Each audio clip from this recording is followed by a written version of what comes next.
ओम श्री गणेशाय नमः।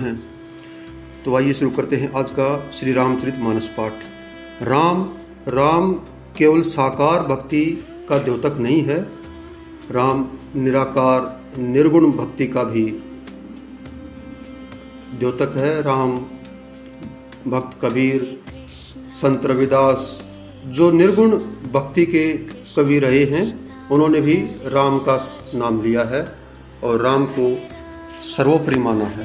तो करते हैं आज रामचरितमानस। बहुविधि शंभु सासु समुझाई, गवनी भवन चरण सिरुनाई। जननी उमा बोली तब लिन्ही, लय उछंग सुंदर सिख दिन्ही। शिव जी ने बहुत तरह से अपनी सास को समझाया, तब वे शिव जी के चरणों में सिर नवाकर घर गई। फिर माता ने पार्वती को बुलाया और गोद में बैठाकर सुंदर सीख दी। करेहु सदा शंकर पद पूजा, नारी धर्मपति देव न दूजा। वचन कहत भरे लोचन बारी, बहुरी लाई उर लिन्न कुम्हारी। हे पार्वती, तू सदा शिव जी के चरणों की पूजा करना। नारियों का यही धर्म है, उनके लिए पति ही देवता है और कोई देवता नहीं है। इस प्रकार की बातें कहते कहते उनकी आंखों में आंसू भर आए और उन्होंने कन्या को छाती से चिपटा लिया। कत विधि सृजी नारी जग माही, पराधीन सपने हूँ सुख नाही।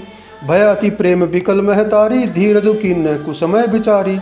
विधाता ने जगत में स्त्री जाति को क्यों पैदा किया, पराधीन को सपने में भी सुख नहीं मिलता। यूँ कहती हुई माता प्रेम में अत्यंत विकल हो गई, परंतु कुसमय जानकर उन्होंने धीरज धरा। पुनि पुनि मिलती परती गही चरना, परम प्रेम कछु जाई न बरना। सब नारिन मिली भेंट भवानी, जाई जननी उर पुनि लपटानी। मैना बार बार मिलती हैं और पार्वती के चरणों को पकड़कर गिर पड़ती हैं। बड़ा ही प्रेम है, कुछ वर्णन नहीं किया जाता। भवानी सब स्त्रियों से मिल भेंटकर फिर अपनी माता के हृदय से जा लिपटी। जननी ही बहुरी मिली चली, उचित आशीष सब काहू दई। फिरी फिरी बिलोकती मातु तन, सब तब सखी ले शिव पही गई। जाचक सकल संतोषी शंकरु, उमा सहित भवन चले। सब अमर हर्षे सुमन, बरसी निशान बन्नब बाजे भले।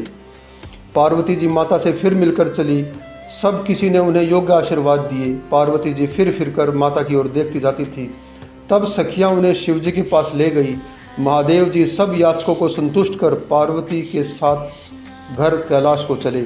सब देवता प्रसन्न होकर फूलों की वर्षा करने लगे और आकाश में सुंदर नगाड़े बजने लगे। चले संग हिमवंतु तब पहचावन अति हेतु, विविध भांति परितोषु करी विदा किन्ह वृषकेतु। तब हिमवान अत्यंत प्रेम से शिवजी को पहुंचाने के लिए साथ चले। शिवजी वृषकेतु ने बहुत तरह से उन्हें संतोष कराकर विदा किया। तुरंत भवन आए गिरिराई, सकल शैल सर लिए बोलाई। आदर दान विनय बहुमाना, सब कर विदा किन्ह हिमवाना। पर्वतराज हिमाचल तुरंत घर आए और उन्होंने सब पर्वतों और सरोवरों को बुलाया। हिमवान ने आदर दान विनय और बहुत सम्मान पूर्वक सबकी विदाई की। जब ही शंभु कैलाश ही आए, सुर सब निज निज लोक सिधाए। जगत मातु पितु शंभु भवानी, तही सिंगारु न कहु बखानी। जब शिवजी कैलाश पर्वत पर पहुंचे, तब सब देवता अपने अपने लोकों को चले गए। तुलसीदास जी कहते हैं कि पार्वती जी और शिवजी जगत के माता पिता हैं, इसलिए मैं उनके श्रृंगार का वर्णन नहीं करता। कर ही विविध विधि भोग विलासा, गणन समेत कह बस ही कैलासा। हर गिरिजा बिहार नित नयऊ, यही विधि विपुल काल चली गयऊ। शिव पार्वती विविध प्रकार के भोग विलास करते हुए अपने गणों सहित कैलाश पर रहने लगे। वे नित्य नए विहार करते थे। इस प्रकार बहुत समय बीत गया। तब जन्मे उषट बदन कुमारा, तारकु असुरु समर ही मारा। आगम निगम प्रसिद्ध पुराना, षण्मुख जन्मु सकल जग जाना। तब 6 मुख वाले पुत्र स्वामी कार्तिकेय का जन्म हुआ, जिन्होंने बड़े होने पर युद्ध में तारकासुर को मारा। वेद शास्त्र और पुराणों में स्वामी कार्तिकेय के जन्म की कथा प्रसिद्ध है और सारा जगत उसे जानता है। जगु जान षण्मुख जन्मु कर्मु, प्रताप पुरुषार्थु महा। तेहि हेतु मैं वृषकेतु सुत कर, चरित संक्षेप ही कहा। यह उमा शंभु विवाह जे नर नर, कहहीं जे गावहीं। कल्याण काज विवाह मंगल, सर्वदा सुख पावहीं। षडानन स्वामी कार्तिकेय के जन्म कर्म प्रताप और महान पुरुषार्थ को सारा जगत जानता है, इसलिए मैंने शिवजी के पुत्र का चरित्र संक्षेप में ही कहा है। शिव जी पार्वती के विवाह की इस कथा को जो स्त्री पुरुष कहेंगे और गाएंगे वे कल्याण के कार्यों और विवाहादि मंगलों में सदा सुख पाएंगे। चरित सिंधु गिरिजा रमन वेद न पावहि पारू, वर्णय तुलसीदासु किमी अतिमति मंद गमारू। गिरजापति महादेव जी का चरित्र समुद्र के समान अपार है, उसका पार वेद भी नहीं पाते, तब अत्यंत मंदबुद्धि और गंवार तुलसीदास उसका वर्णन कैसे कर सकता है। शंभु चरित सुनी सरस सुहावा, भरद्वाज मुनि अति सुख पावा, बहु लालसा कथा पर बाढ़ी, नैन ही नीरू रोम वली ठाड़ी। शिव जी के रसीले और सुहावने चरित्र को सुनकर मुनि भरद्वाज जी ने बहुत ही सुख पाया। कथा सुनने से उनकी लालसा बहुत बढ़ गई, नेत्रों में जल भराया तथा रोमावली खड़ी हो गई। प्रेम विमस मुख आवन बानी, दशा देखी हर्षे मुनि ज्ञानी।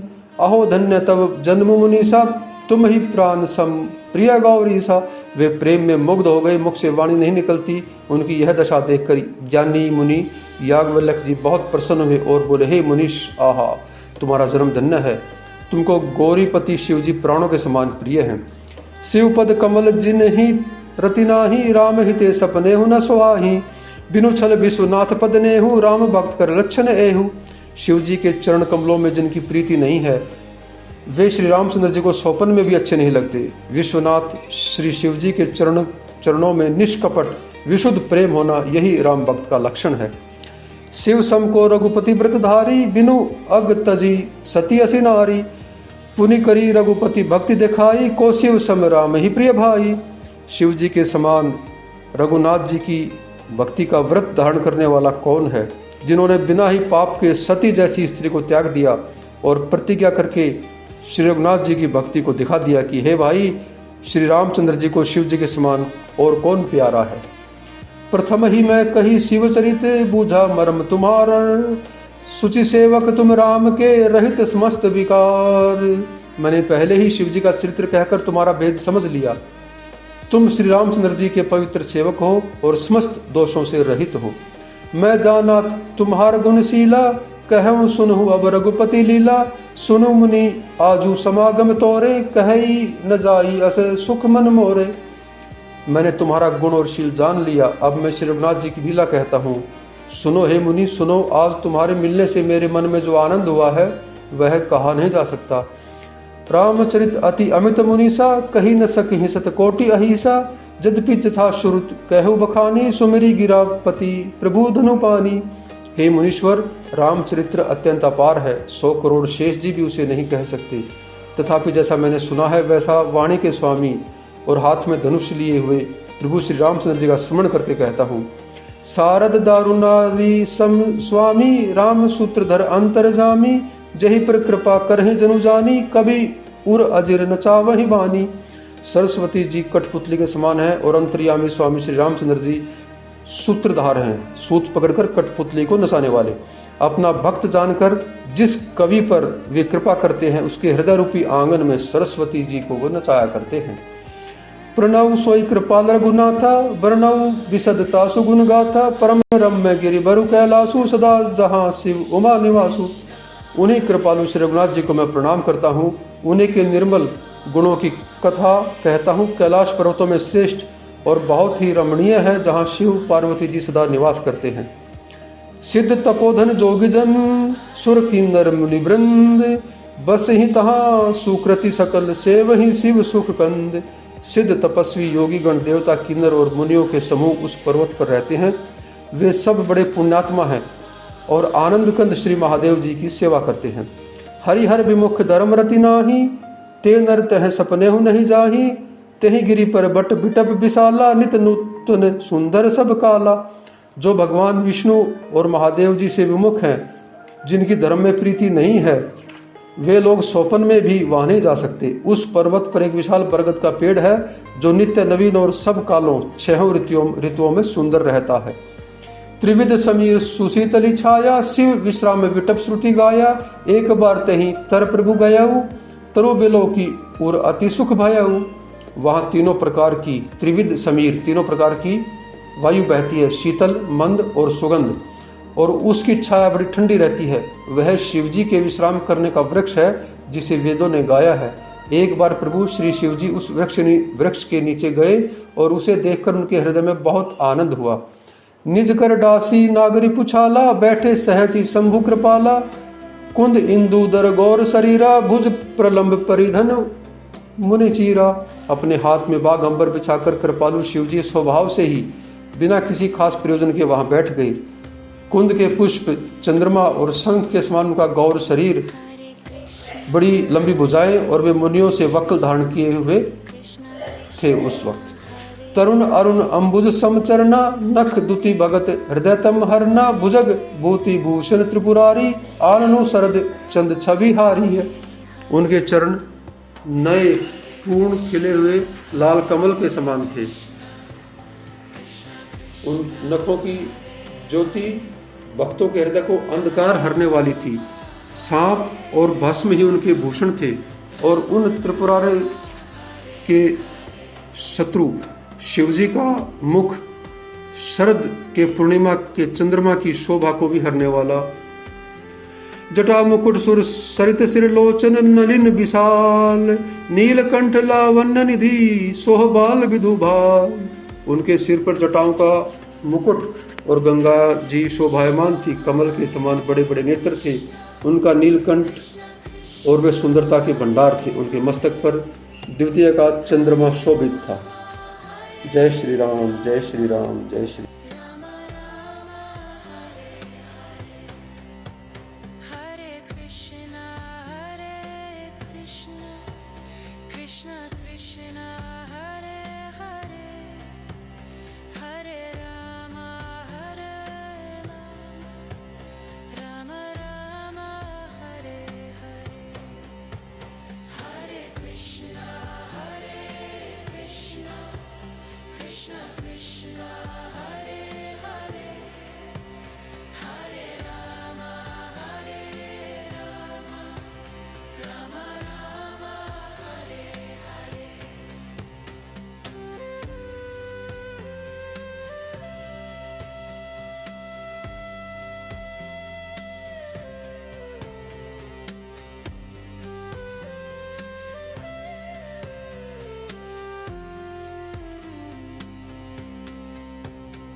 Krishna